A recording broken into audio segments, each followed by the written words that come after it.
Today I'm going to show off a GShock that does something a little bit different. Let's get into it! Yes, and welcome to the Mad Watch Collector Show. Today is all about GShock. Yeah. Now, as you know, I'm a big fan of the G, especially a GShock that can do things a little bit differently to any other. Like my Frogman that does depth reading, or my Mudman that does mud resistancing. Now, I'm old school. I still love a digital display, and as much as I love the MIP on the GBD 200, I would always go with a digital screen first, just because of my age and the amount of Casios I had growing up. And the one feature I don't own with a digital GShock is vibration. Yes, could I find a GShock out there that had a vibration alarm? Because usually a beeping alarm on a Casio wouldn't wake up a dormouse. Say what? And doing a little bit of research, there is of course a GShock with a vibration alarm. It's also a little reminiscent to the GShock Square. It's quite a big beast, but it's highly legible and definitely worth taking a look. Now, the only worrying thing for us is that it looks like this watch is being discontinued. So if you see it and you want it, I suggest you go and buy it. Right now on Amazon, you can get this watch for £79. Links in the description, but I think once this watch is gone, it'll be gone for good. Are you vibrating G ready? Let's go! So, ladies and gentlemen, I give you the GD350, a GShock you've probably not seen before. And if you're not quick about it, you might not see ever again. Now, this reference was first released in 2013, so it has been out a good while. And as you can see, its inspiration is not only the GShock Square, but also the likes of the 6900 with the G light button in the middle of the case. It's very bulky. It's around 79 grams, so not an unusual weight for a GShock, but it does look like it could take an atomic bomb or two. There is a lot of resin, not only protecting the case, but also protecting the mineral glass that's on the dial or screen. We have 4 push buttons, 2 on either side of the case, and I really do love the bottom right pusher. It's a stainless steel polished looking one, and it just looks like a button you want to push all the time. It's an important button. It's a start button. It's the main button. This definitely has a military look to it, I've got to be honest.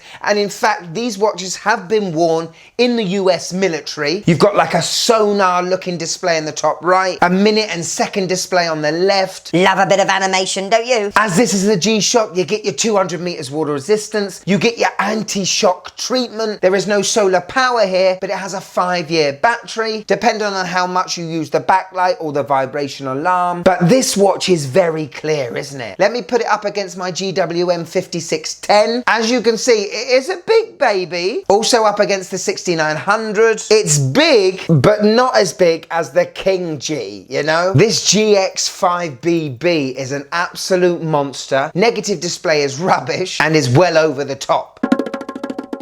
Now, this GD350 has a lot of things going for it. Let's look at the strap first. Definitely not your usual connection to the case, is it? We have 2 flaps, and it's very reminiscent to my Mudmaster, which costs a lot of money. These sort of foldable wings are gonna mean it's very comfortable on your wrist, and I can't wait to put this on. I personally think a double tang buckle is a little bit OTT, but I guess it does work well with the bulky beastiness of the overall case. Now, for any of you GShock owners that are a little bit disappointed and frustrated with your stiff buttons, this GD350 has buttons to die for. Very soft. Even the adjust button is nice and soft. Inside this watch we have a 3403 module. As I said, 5-year battery life, and it definitely operates a little bit differently to other GShocks. First time I push the mode button, I have the world time, and it says world time 100. I guess there are 100 different cities in this watch, and I love how it gives you the full name of the city, not just an abbreviation. I mean, there are cities like Kabul, Karachi, Hanoi, Jakarta, definitely more than usual. The next mode is our alarm,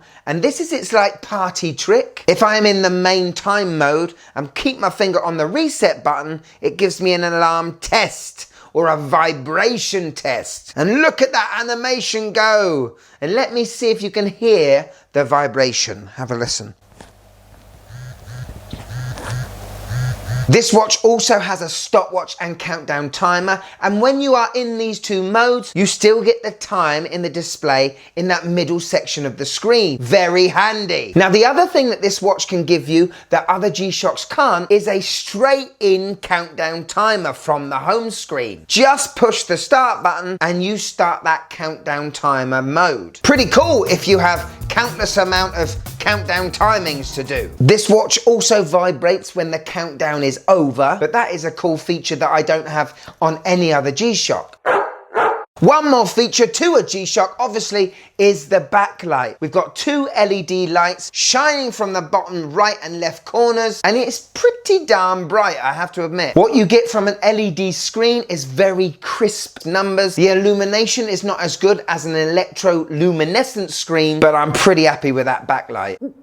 On my 6.5-inch wrist, and yes, it's a big boy. It certainly has some wrist presence, but I do own and wear Gs that are a lot bigger than this. And you know what? I feel like I can pull it off. I like the charcoaly grey resin colour, and I really do love that two-tone colour display on the screen. This watch does look like a military watch for business, and what Casio usually do a good job of is making an animation or display look more complicated than it actually is. I can definitely see this watch on a film star in an action movie 100%. And with those extra flaps you get underneath the strap, definitely feels comfortable. You know what? I'm a big old fan of the GD350.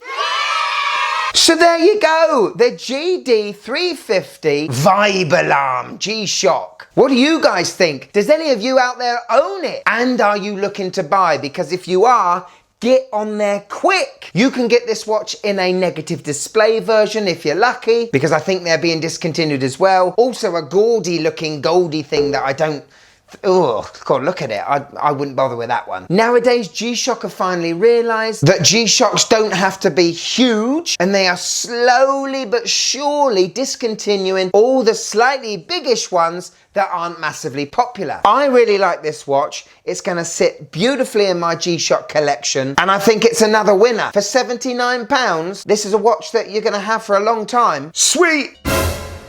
Here it is, my wife's thoughts on the GD350. Well, it is big, that's what she said, but I don't hate it. It's giving me sea vibes. I don't know why, but I'm getting sea vibes. Wow, that's not too bad, wife. I mean, yes, it is huge. Sea vibes? I'm not seeing it. Thank you so much for getting to the end of this show. It means a hell of a lot to me. If you want a bit more of the Mad Watch Collector, click here. But if I've got you for a few more minutes, why don't you click this one? This is G-Shock heaven, you know, if you're into that sort of stuff. G-Shock heaven, go on, get it. It's a great watch. Go on. It's a bit of a pun there. Go on, click it. Click it!